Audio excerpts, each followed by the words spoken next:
जय हिंद सभी को। समन क्लास में आप सभी लोगों का स्वागत है। मैं अमरजीत सर।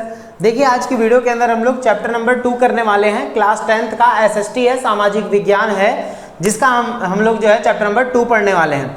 इससे पहले जिसने इसकी पहले चैप्टर की वीडियो नहीं देखी, आप लोग जाके चैनल की प्लेलिस्ट में बढ़िया तरीके से देख सकते हैं। ठीक है, देखिए इस चैप्टर के अंदर टोटल हम लोग जो है 10 क्वेश्चन करने वाले हैं। पिछले चैप्टर के अंदर जो बहुत ज़्यादा क्वेश्चन मैंने करवाए थे, 21 क्वेश्चन थे, वो 1 घंटे के लगभग के आसपास की वीडियो थी। लेकिन हाँ, यकीन मानिए जिसने जो वो चैप्टर पढ़ लिया होगा उसको पूरा चैप्टर क्लियर हो गया होगा। ये चैप्टर भी आप लोग को बढ़िया तरीके से क्लियर हो जाएगा। इसके बाद जितने भी चैप्टर होंगे आपको लगातार करवा दूंगा, एग्जाम में बहुत अच्छे नंबर आ जाएंगे। ठीक है, तो ये चीज़ याद रखिएगा। देखिए इस चैप्टर के अंदर टोटल 10 क्वेश्चन करने वाले हैं और ये जो हमारा चैप्टर है इसका नाम है मध्यकालीन विश्व। मध्यकालीन विश्व का मतलब क्या हो गया, लगभग 8वीं से 18वीं शताब्दी तक की जो है इस चैप्टर के अंदर कहानी बताई जाएगी। इसके अंदर कौन कौन आया, कैसे कैसे जो है साम्राज्य का विस्तार होता चला गया, है ना, मुगल वंश क्या है, दिल्ली सल्तनत क्या है, ये सब हम लोग जो है इन चैप्टरों के अंदर पढ़ेंगे। अगला चैप्टर भी आएगा इसी से रिलेटेड होगा, वो आधुनिक जो है विश्व कहलाएगा। तो वो हम इससे 18वीं से आगे कहानी उसमें हम जो है जानेंगे बड़े तरीके से। ठीक है ना, तो ये चीज़ आप लोग याद रखिएगा, मध्यकालीन विश्व क्या कहता है। इसके चैप्टर के अंदर बहुत इंपॉर्टेंट क्वेश्चन है और इससे ज़्यादा और इससे बाहर कुछ भी नहीं आने वाला। आप लोग बढ़िया तरीके से पढ़ना। और मैंने आप लोग को पहले बताया था, अगर अच्छे मार्क्स लाने हैं 90 अबव अगर स्कोर करना है एग्जाम में, एसएसटी के एग्जाम में, तो आप लोग बढ़िया तरीके से वीडियो देखें, बने रहना सामने क्लास के साथ। चलिए देखते हैं हमारा पहला क्वेश्चन क्या कहता है। देखिए आज का जो हमारा पहला क्वेश्चन है वो है जमींदार तथा किसानों के बीच के संबंधों को समझाइए।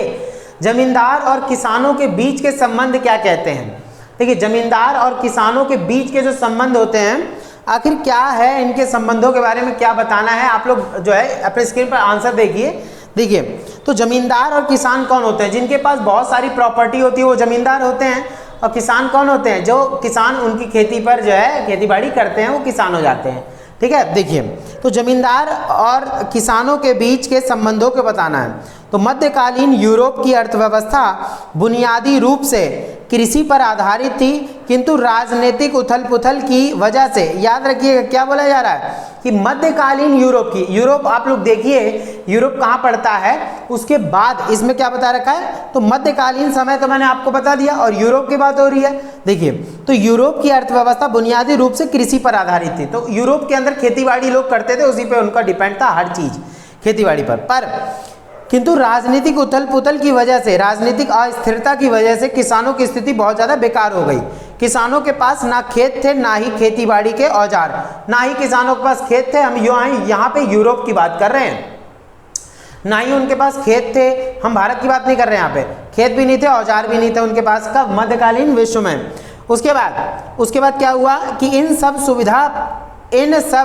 सुविधा पाने के लिए, ये सब सुविधा पाने के लिए किसानों ने सामंतों के पास अपनी आज़ादी गिरवी रख दी थी। यानी किसान चले गए कहाँ, सामंतों के पास। अब ये सामंत क्या होते हैं ये सब अभी हम जानेंगे इनके बारे में, सामंतों के बारे में। बाकी देखिए सामंत होते क्या हैं, जैसे अब 2 राजा हैं, एक राजा ने दूसरे राजा को हरा दिया, अब क्या होगा, उस पर कब्जा हो जाएगा। अब जो हारा है वो तो गुलाम के तौर पे काम करेगा ना, उसका राज्य सारा पहले वाले राजा ले लेगा। तो जो राजा हारा है वो सामंत के तरफ है। जैसे आज मैनेजर का काम होता है ना, वैसे उस टाइम पे सामंत कार्य किया करते थे राजाओं के लिए। आगे बात समझ में, ये चीज़ आप लोग याद रखिएगा। देखिए तो बोला जा रहा है इन सब सुविधा पाने के लिए जो है किसान ने सामंतों के पास अपनी आज़ादी गिरवी रख दी। यानी कि खेतीबाड़ी जब तक उनको करना है तब तक वो गुलाम की तरह उनका जीवन जीते रहें और ज़मीन से बंध गए, यानी बंधुआ मजदूर के तौर पे काम करने लग गए। बाद में ऐसे कानूनी प्रावधान किए गए जो किसानों को जमीन से हटने या सामंतों को छोड़कर कहीं और जाने से रोकते थे।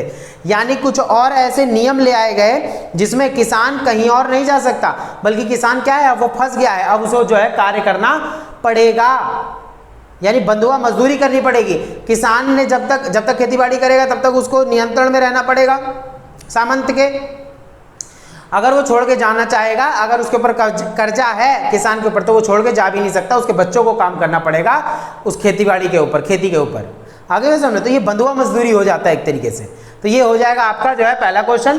ठीक है, तो जमींदार और किसानों के बीच के संबंध को मैंने आपको बता दिया। ठीक है, उसके बाद आता है खेतीहर मजदूर क्या है। खेतीहर मजदूर किसे कहा जाता है, ध्यान सुनिएगा आप लोग। देखिए आंसर अपना स्क्रीन पर देखिए, खेतीहर मजदूर क्या होते हैं, आ रही बात समझ में। देखिए तो क्या बोला जा रहा है, सामंतों के अधीन रहने वाले, मैंने सामंतवादी, देखिए सामंत कौन होते हैं मैंने बताया, एक राजा जब दूसरे राजा से हार जाता है, जो हारने वाला राजा है वो उसका गुलाम के तौर पे काम करना पड़ेगा, उसको अधिकारी के तौर पे काम करना पड़ेगा, ठीक है, तो उसी को बोलते हैं सामंत। इसके कार्य करने के तरीकों को जो है सामंतवादी व्यवस्था कहा जाता है।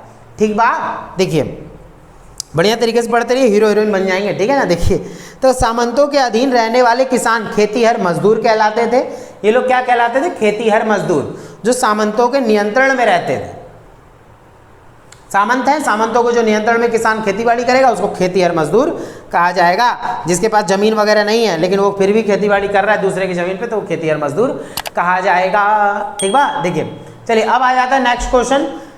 कारण देकर बताइए कि मक्का को धार्मिक प्रसिद्धि कैसे मिली। मक्का कहाँ है पहले आप लोग देख लीजिए मैप में। तो आंसर आप लोग अपने स्क्रीन पर देखिए, क्या बोला जा रहा है यहाँ पे कि क्वेश्चन क्या है कि जो है कारण देकर बताइए कि मक्का को धार्मिक प्रसिद्धि कैसे मिली। मक्का क्या है? मक्का सऊदी अरब में पड़ने वाला एक प्रदेश है। याद रखिएगा ये काफी पवित्र स्थान है। क्यों पवित्र स्थान है? क्योंकि यहाँ पैगंबर मोहम्मद साहिब का जन्म हुआ यहाँ पे। आगे वसन में ये चीज हमें याद रखना है, जो अल्लाह के रसूल कहे जाते हैं, पैगंबर कहे जाते हैं, दूत कहे जाते हैं, जिनको अल्लाह ने भेजा है लोगों के लिए, लोगों को शिक्षा बांटने के लिए। आगे वसन में देखिए तो बोला जा रहा है 622 ईस्वी में हजरत मोहम्मद अपने अनुयायियों के साथ यसरिब चले गए। इसे हिजरत कहते हैं। हिजरत के साल को इस्लामी कैलेंडर का पहला साल कहा जाता है। इस्लामी कैलेंडर होता है उसके पहले साल को हिजरत कहा जाता है। और हजरत मोहम्मद ने इस शहर का नाम मदीना रखा। जहां पर पैगंबर मोहम्मद गए उसको क्या कहा गया? मदीना रखा गया उसका नाम। और वहां देखिए जगह तो आपको दिख ही रही होगी, वहां मदीना कहा गया। और वह वहां के शासक बनने में सफल रहे। मक्का में इस्लाम को फैलाने के लिए वह और उनके अनुयायियों ने कुरैश के काफिलों पर हमला करना शुरू कर दिया। इन्होंने क्या करा, जो है जहां मक्का वहीं पर जो है काबा बना हुआ है। हर मुस्लिम व्यक्ति वहां जाना चाहता है, उसका एक सपना है वहां जाना। ठीक है, तो पैगंबर मोहम्मद की जियारत यानी कि अल्लाह की इबादत के लिए लोग वहां जाते हैं। आगे बात समझ में, कहाँ जाते हैं? मक्का जाते हैं। मक्का में क्या मिलेगा आपको? बैतुल्ला मिलेगा। बैतुल्ला यानी काबा। ठीक है, आपको चित्र दिख ही रहा होगा। तो ये चीज हजरत मोहम्मद 630 ईस्वी में सफल रहे और कुरैश को परास्त कर मक्का में प्रवेश किया। यानी 630 में ये मक्का में आए और मक्का के अंदर इन्होंने जो है क्या करा, देखिए कुरैश ने नया धर्म स्वीकार कर लिया और इसके बाद काबा इसका मुख्य धर्म स्थल बना। इसी को जो है काबा कहा जाता है और यही जो है धार्मिक स्थल बन गया और यहीं हर मुसलमान को जाने का सपना होता है। आगे बस में ये चीज याद रखिएगा, इस मक्का को धार्मिक प्रसिद्धि मिली। इसीलिए मक्का को धार्मिक प्रसिद्धि मिली क्योंकि आज ये विश्व भर में विख्यात है इस्लाम धर्म के अंदर कि पैगंबर मोहम्मद का जो है यहीं पर जो है रहना, गुजर बसर, यही सब कुछ हुआ। और इसी स्थान को पवित्र स्थान यानी मक्का जो है मुसलमानों के लिए जो है काफ़ी पवित्र स्थान मान लिया गया। पैगंबर मोहम्मद का जन्म स्थान भी इसी को मान लिया गया। ठीक है, मुसलमानों में जो नबी कहे जाते हैं, ठीक है, अल्लाह के रसूल कहे जाते हैं, कौन?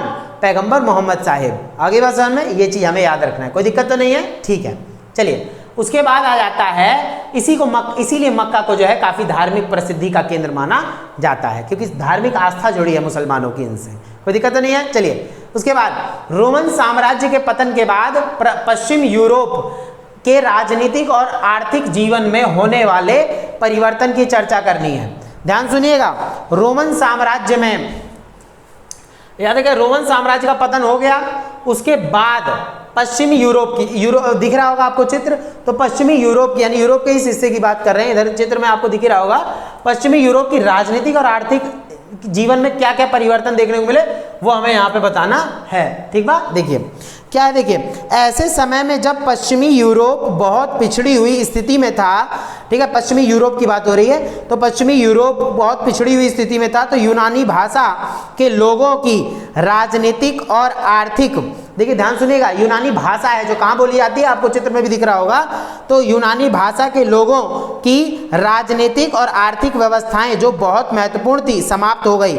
यानी कि जब रोमन साम्राज्य का पतन हुआ तो उसके बाद यूरोप की जो पश्चिमी यूरोप की स्थिति है ना वो भी बद से बदतर होती चली गई। और जर्मनी में जो नए शासक आए उन्होंने पुरानी व्यवस्थाओं के स्थान पर नई व्यवस्था स्थापित करी। रोमन और जर्मन, याद रखिएगा, रोमन और जर्मन समाज एक दूसरे के संघर्ष में आए, यानी दोनों एक दूसरे के संघर्ष में आए। उसके बाद संपर्क में आए। संपर्क में आने का मतलब जो दोनों एक दूसरे से मैच कर गए, संपर्क में आए। तो हुआ क्या पश्चिमी यूरोप का, ये देखिए जरा। तो जर्मनी भी कहाँ पड़ता है, यूरोप में पड़ता है ना, तो ये चीज़, तो जर्मन समाज एक दूसरे के संपर्क में आए, रोमन और जर्मन, उसके बाद आए और एक दूसरे में घुल मिल गए। अब क्या होगा भाई, तो इस समय नई राजनीतिक और आर्थिक स्थितियों के कारण, राजनीतिक यानी पॉलिटिक्स और आर्थिक यानी व्यापार वगैरह देखा जाए, तो राजनीतिक और आर्थिक स्थितियों के कारण एक नवीन समाज का जन्म हुआ। यहीं पर क्या हुआ, एक नया समाज बना।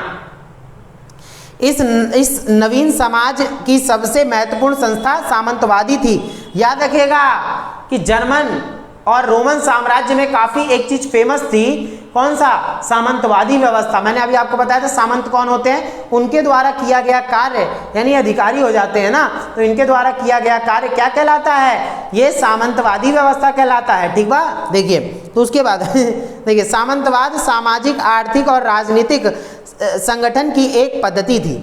सामंतवाद का नियंत्रण हो गया, यानी सामंतों का नियंत्रण होता चला गया हर चीज पर। यही तो रोमन साम्राज्य के पतन के बाद देखा गया पश्चिमी यूरोप में, कहाँ है, ठीक बा, देखिए, तो सामंतवादी व्यवस्था है। कौन इस व्यवस्था को चला रहा है, सामंत चला रहे हैं। ठीक बा, देखिए, तो सामंत कौन है बता दिया मैंने, ठीक है। सामंतवाद सामाजिक, आर्थिक और राजनीतिक देखो राजनीतिक संगठन की एक पद्धति है। तो सामंत क्या कर रहे हैं, ये पूरी एक प्रोसेस चला रहे हैं सामंत। ठीक बा, देखिए, जो यूरोप के मध्यकाल की एक विशेषता बनी और यूरोप में मध्यकाल में काफी फेमस रही, कौन सी व्यवस्था, सामंतवादी व्यवस्था। सामंतों ने राजनीतिक, आर्थिक, सांस्कृतिक हर तरीके से पूरी व्यवस्था को संभाला। राजा से प्रॉपर्टी लेते थे सामंत, और ये सामंत किसानों को भूमि देते थे, किसानों से टैक्स वसूली करते थे, ये ले जाके राजा को दे देते थे टैक्स। तो बिचौलिया बन गया कौन, सामंत। सामंतों द्वारा की गई व्यवस्था, चलाई गई व्यवस्था सामंतवादी व्यवस्था होती है, जो मध्यकालीन भारत में काफी विख्यात थी। ठीक बा, देखिए आगे बढ़ते हैं। अगर समझ में आ रहा हो तो एक बार फोन रख के, अपना मोबाइल रख के एक बार ढिंचक ढिंचक नाच दो, समझ में आ जाएगा, मजा आ जाएगा। ठीक है, देखिए अब आगे बढ़ते हैं हम लोग। तो बोला जा रहा है सामंतवाद सामाजिक, आर्थिक और राजनीतिक संगठन की एक पद्धति है जो यूरोप के मध्यकाल की एक विशेषता बनी। रोमन भूस्वामियों, कुलीनों और ताकतवर लोगों ने राज्य की सत्ता पर कब्जा कर लिया।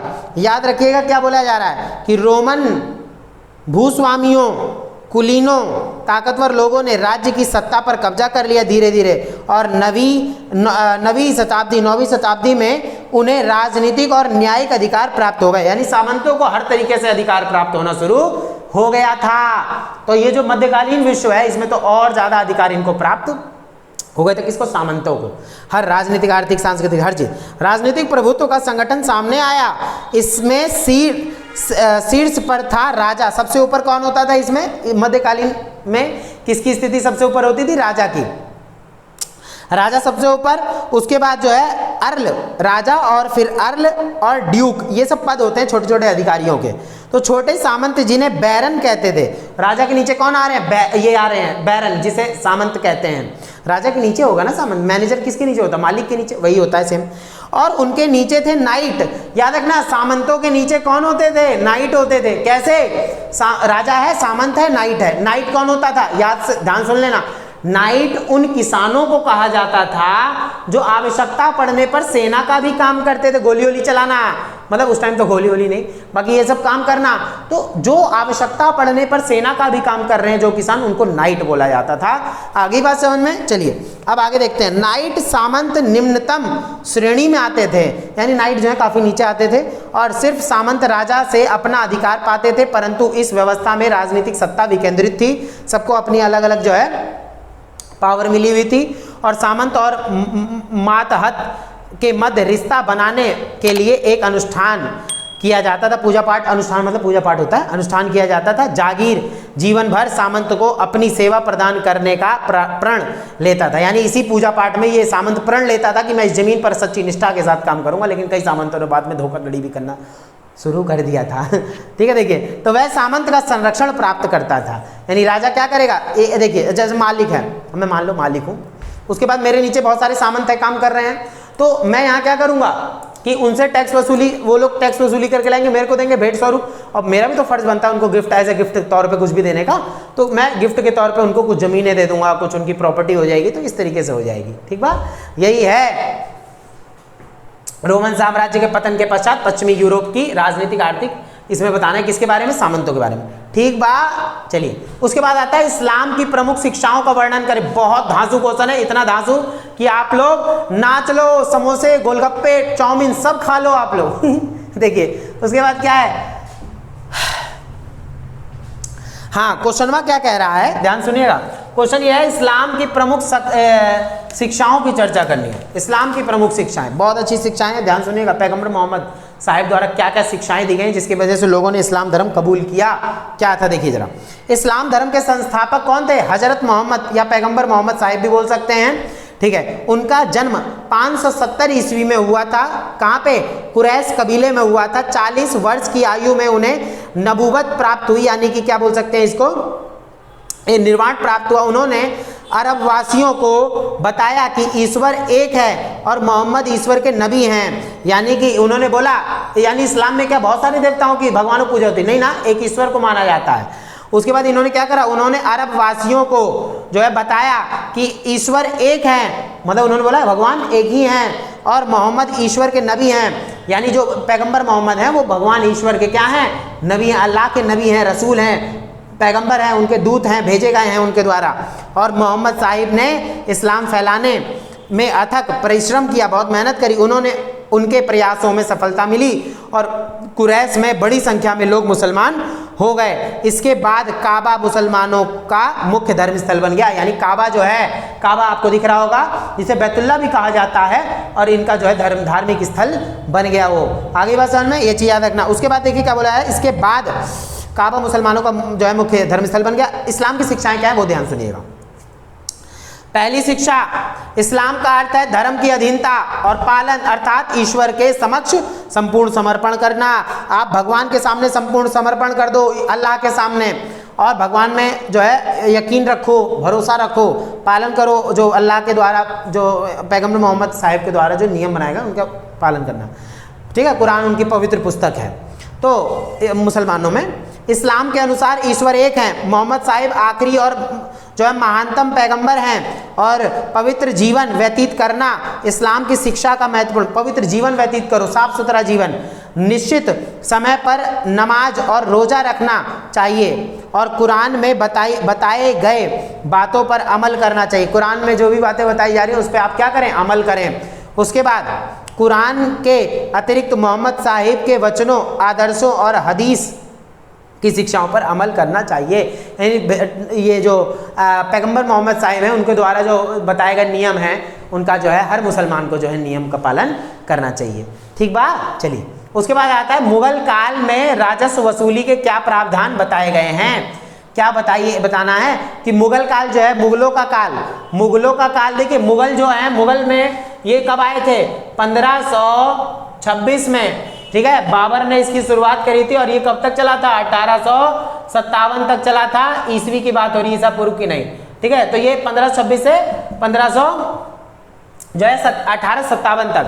अब देखिए मुगल लोग जब आए थे भारत के अंदर, मुगल आए थे, सबसे पहले कौन आया, बाबर, याद रखेगा, बाबर आया।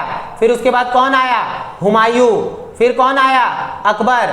फिर कौन आया, जहांगीर, आई से जहांगीर याद रखना, ऐसे जहांगीर। फिर शाहजहां, फिर औरंगजेब, फिर बहादुर शाह जफर, ऐसे याद रखना है, ये क्लियर हो जाएगा। आगे बात समझ में। तो इस तरीके से बाबर, हुमायूं, अकबर, जहांगीर, शाहजहां, औरंगजेब, बहादुर शाह जफर, यही बहादुर शाह जफर अंतिम शासक रहे जो है लाल किले में थे जब अंग्रेजों ने शासन जो है करना शुरू कर दिया था। अंग्रेज, बहुत लड़ाइयाँ हुई थी, आगे पढ़ेंगे हम लोग। ठीक बा, हीरो हीरोइन बन जाओगे, बढ़िया तरीके से पढ़ा दूंगा मैं।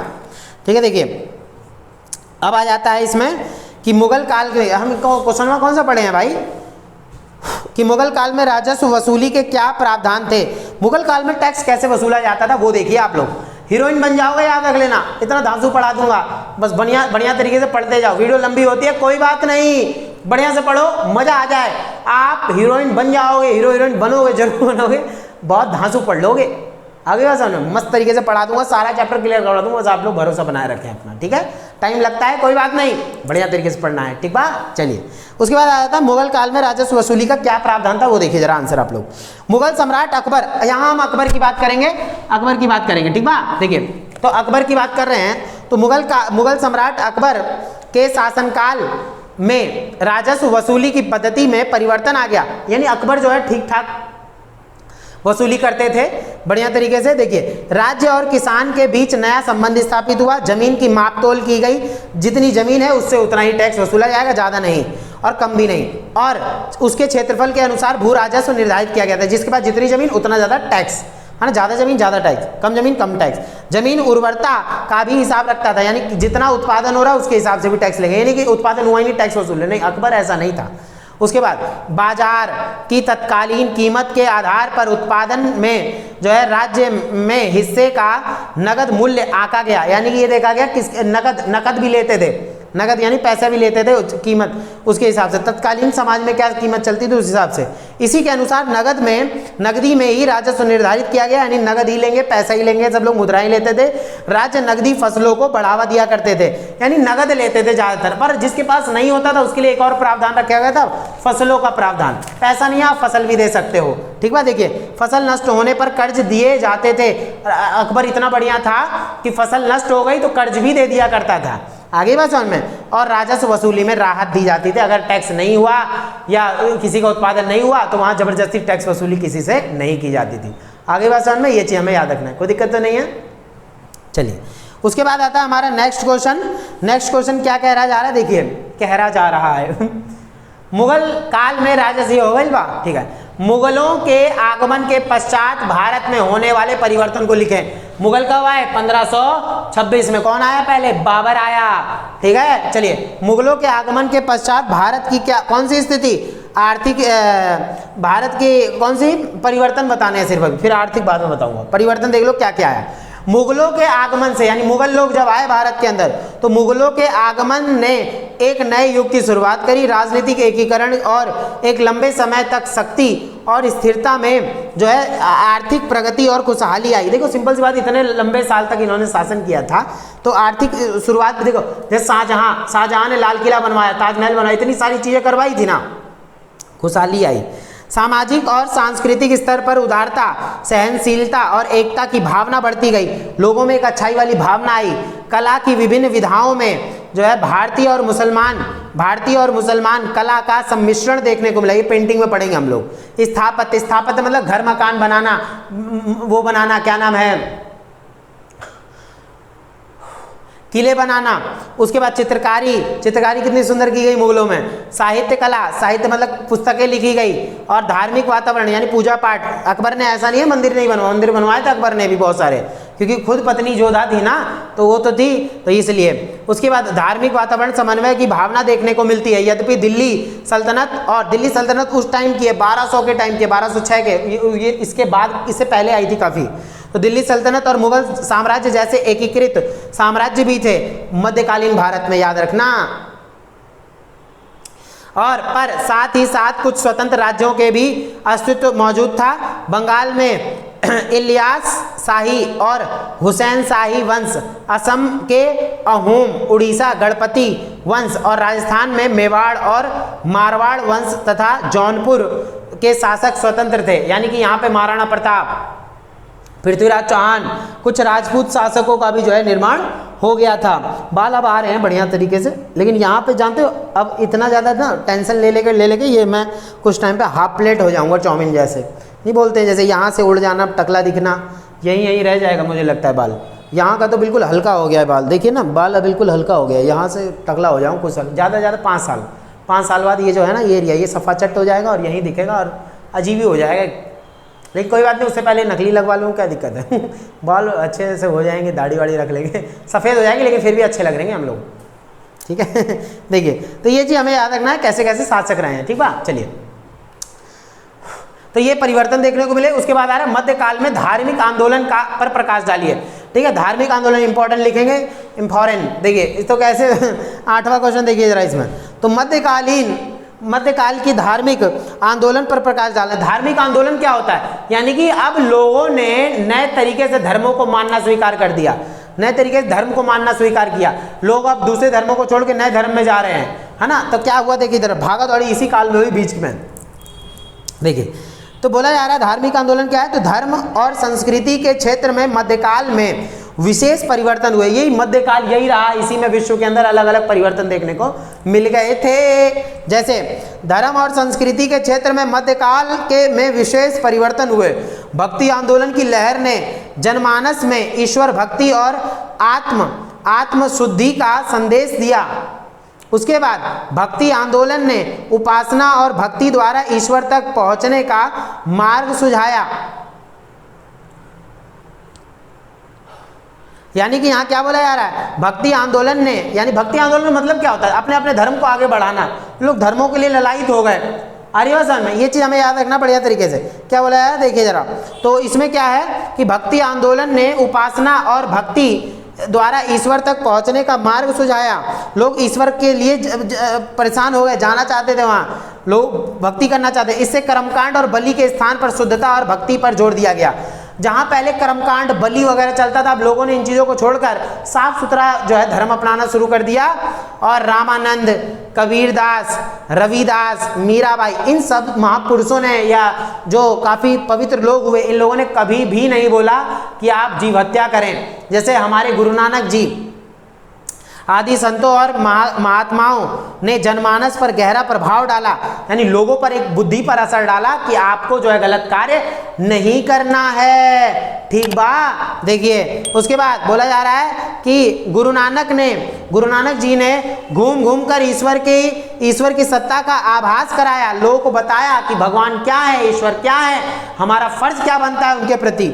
उसके बाद उनका पंथ सिख धर्म कहलाया। ये तो हम जानते हैं गुरु नानक जी का जो धर्म क्या कहलाया, पंथ क्या कहलाया, सिख धर्म कहलाया। और सूफियों ने भी जो है अकीदत पर जोर दिया। सूफी राजपाट और जो है भौतिक संपदा से दूर ही रहे। उन्होंने सादा जीवन व्यतीत किया। हिंदू और मुसलमानों दोनों पर ही उनका व्यापक प्रभाव पड़ा। हिंदू और मुसलमान, सूफी संत ऐसे संत हुए थे मुसलमान, लेकिन हिंदू और मुस्लिम एकता पर इन्होंने विशेष तौर पे जोर दिया और उनको एकजुट करके रखा।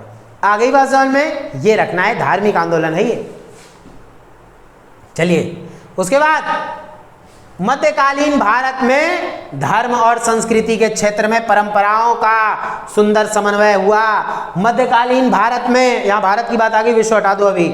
मध्यकालीन भारत में धर्म और संस्कृति, धर्म तो हम जानते हैं, संस्कृति भी देखते हैं उनके क्षेत्र में क्या क्या परिवर्तन देखने को मिले, वो जानेंगे हम लोग। देखिए तो किन्हीं दो उदाहरणों के बारे में बताना है यहाँ पे। देखिए धर्म और संस्कृति के क्षेत्र में, धर्म पता है हिंदू मुस्लिम सिख ईसाई ये सब धर्म हो जाएंगे।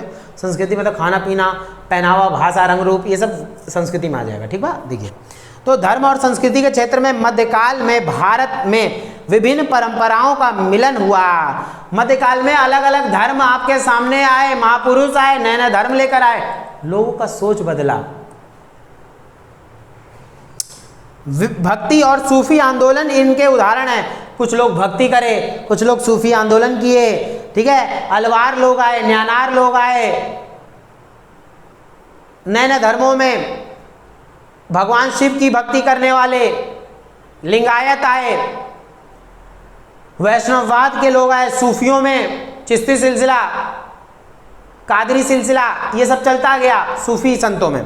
ठीक है। सूफी तो भक्ति सूफी यानी कुछ हिंदू मुसलमान ये सब लोग आगे बढ़े और भक्ति आंदोलन ने उपासना मतलब पूजा पाठ और भक्ति पर जोर दिया और ईश्वर भक्ति को मानव जीवन के साथ जोड़ दिया। गृहस्थ जीवन व्यतीत करते हुए ही भी मनुष्य ईश्वर से आराधना कर सकते हैं। और कर्मकांड और बलि प्रथा का विरोध किया है सबने, यानी सबने जो है इनका विरोध किया। और ये मैं पढ़ा ही चुका हूँ आप लोग को, जैसे रामानंद, कबीर, मीराबाई, गुरु नानक जी आदि ने भक्ति आंदोलन को आगे बढ़ाया। देखिए मक्खी ना बहुत दिमाग खराब करती है, ये कहाँ से आ जा रही है, बिल्कुल ये हो गया ना। आप देखिए लाइटें ज़्यादा जब जलती है ना तो ये मक्खी पगला जाती है, इसको अपना चैन नहीं है। देखिए तो उसके बाद क्या बोला है, संतों ने लोगों के हृदय पर बहुत अधिक प्रभाव डाला। गुरु नानक के विचारों का, मुंह में घुस जा रही थी मक्खी देखिए, विचारों का पंजाब के लोगों पर बहुत अधिक प्रभाव। तो गुरु नानक जी को पंजाब में काफ़ी माना जाता है, पूजा पाठ की जाती है इनकी। उसके बाद सूफी संत सादे जीवन व्यतीत करने पर जोर देते हैं मुसलमानों में, ठीक है। इन्होंने हिंदुओं को भी जोड़ दिया, हिंदुओं के लिए भी साथ थे। आम आदमी के दुखों और चिंताओं को कम करने में उन्होंने जो है कम काम किया। हिंदू और मुसलमान दोनों पर ही उनका प्रभाव पड़ा। दार्शनिक विचारों का आदान प्रदान हुआ। फारसी संस्कृति और क्षेत्रीय भाषाओं का विकास हुआ। इनमें अनेक बहुमूल्य ग्रंथों की रचना हुई। अलग अलग धर्मों में अलग अलग ग्रंथों की रचना होती चली गई। आगे बात समझ में, ये चीज़ हमें याद रखना है। चलिए, ये तो हमें क्लियर हो गया कौन कौन से धर्म आए। अलग अलग धर्मों में लोगों ने भक्ति आंदोलन शुरू कर दिया। भक्ति आंदोलन मतलब क्या होता है, अपने अपने धर्म को आगे बढ़ाने के लिए लोगों ने प्रयास करने शुरू कर दिए। ठीक बा, चलिए अब आ जाएगा 10वां क्वेश्चन। लास्ट क्वेश्चन है, मस्त तरीके से पढ़ा दूंगा, समझ में आ जाएगा। ठीक बा, चलिए अच्छा लगा हो तो आप लोग वीडियो को लाइक कर देना, चैनल को आप लोग सब्सक्राइब करना, बेल आइकन का बटन जरूर से दबा लेना, क्योंकि आने वाली सारी वीडियोस आप लोगों को तभी मिल पाएंगी। ठीक है, आप लोग बने रहें, प्यार अपना ज़्यादा ज़्यादा दें। और हाँ, 12th क्लास में पहुंच जाओगे तो उसके लिए तो पूरा सिलेबस तैयार है, आप लोग जाओ मौज काट दो। ठीक है, देखिए है ना, देखिए मध्यकालीन यूरोप की किसानों की स्थिति पर प्रकाश डालते हुए बताए कि वे किस प्रकार भूदास बन गए बेचारे। देखिए हमारा जो क्वेश्चन है वो क्या कह रहा है, मध्यकालीन यूरोप की अर्थव्यवस्था, हम यूरोप की बात कर रहे हैं, मध्यकाल की बात कर रहे हैं। देखिए मध्यकालीन यूरोप की अर्थव्यवस्था कृषि पर आधारित थी। मैं पहले बता चुका हूँ, खेतीबाड़ी पर लोग डिपेंड थे। कृषि के लिए गुलामों के न मिल पाने का कारण रोमन अभिजात वर्ग की जीवन शैली प्रभावित हुई। अब वे भोग विलास और ऐशो आराम का जीवन व्यतीत नहीं कर सकते थे। राजनीतिक हलचल, भोग विलास मतलब क्या होता है, ऐशो आराम वाला जीवन। अब राजनीतिक हलचल और अशांति के इस दौर में किसानों ने भी संरक्षण प्राप्त करना चाहा। किसानों के पास संरक्षण मतलब बचाव, किसानों के पास संसाधनों की कमी थी। अब किसानों के पास संसाधन की जब कमी हो गई इतने ज़्यादा नए ज़माने में, तो लोग क्या करेंगे, दूसरों पे डिपेंड होते रहेंगे। अब डिपेंड होंगे तो गुलाम बनेंगे, सामंतों के गुलाम बन गए। उसके बाद उनके पास अपने खेत और खेती बाड़ी के औजार नहीं थे। वे बीज खरीदने की भी स्थिति उनके पास नहीं थी। अतः मुक्त किसानों ने सामंतों के पास अपनी आज़ादी को गिरवी रख दिया और वे जमीन से बंध गए।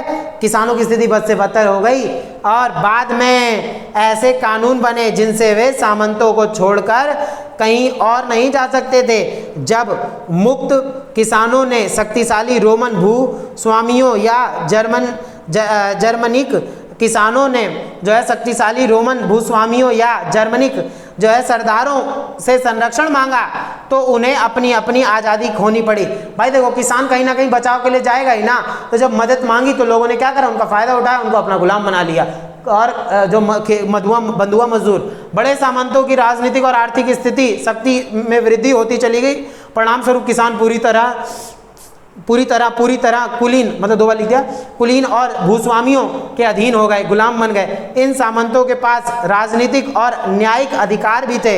इनका प्रयोग किसानों को झुकने और ऊपर आश्रित करने में करते थे, यानी किसान और ज़्यादा इनके नीचे आते चले गए, बर्बाद हो गए किसान। इस प्रकार आश्रित किसान भूदास बन गए। इस प्रकार जो ये आश्रित किसान थे ना, आश्रित मतलब दूसरे पे डिपेंड किसान, वो क्या बन गए, गुलाम बन गए बेचारे। तो आगे बात समझ में आप लोग को, तो ये चीज़ हमें याद रखनी है बढ़िया तरीके से। और ये चीज़ जो है देखिए टोटल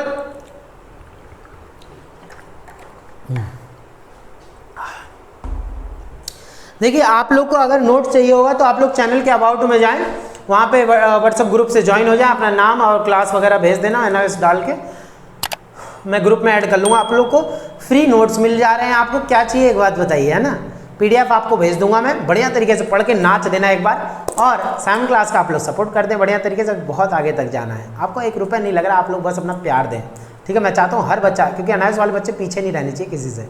आगे बात समझ में, चलिए अब मिलेंगे हम लोग नेक्स्ट वीडियो के अंदर। तब तक के लिए जय हिंद, जय भारत।